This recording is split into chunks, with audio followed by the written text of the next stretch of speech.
Hey everyone, wishing you massive crypto profits. I'm Gifo, your crypto expert, and now also your go-to guy when it comes to recovering lost funds from scams, hacks, or even simple mistakes.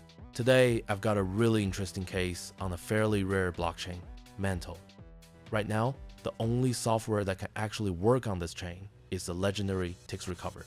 Quick reminder, TXrecover has one goal: to give you a chance to bring back lost crypto assets. Here's what it can do. Currently, it supports transaction analysis and recovery across 15 Ethereum-compatible blockchains, both Layer 1 and Layer 2 networks. The process is simple. You paste the transaction hash you want to undo. Of course, that's an oversimplification. Transactions on blockchain can't literally be reversed. Instead, TXrecover uses smart contract mechanisms, unlocking or restoring funds through building safeguards some tokens and contracts already have.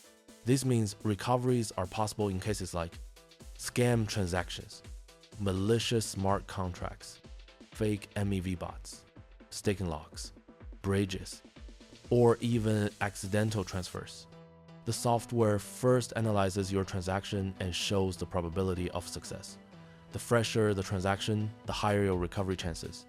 If recovery looks possible, you can immediately launch the process. Everything happens automatically. You just sign with your hex signature and wait. If it works, your lost assets are automatically returned to your wallet minus a 10% service fee. No upfront payments. No fake service charges. You only pay if your funds are actually recovered. That's why TXrecover is one of my favorite tools. As a licensed user, I also get access to features that regular users don't, and that makes my work even more effective. Now let's look at today's case. One of my clients had assets stuck in a staking smart contract on the Mantle blockchain. Wallet tools didn't help, but TXrecover saved the day. In just 10 minutes, I was able to recover 2,000 MNT tokens worth nearly $3,500. Pretty nice result, right? So, if you need help recovering lost or stolen crypto assets, feel free to reach out through my Telegram bot. I'll be happy to consult and assist. Stay safe out there, protect your assets, and I'll see you in the next video.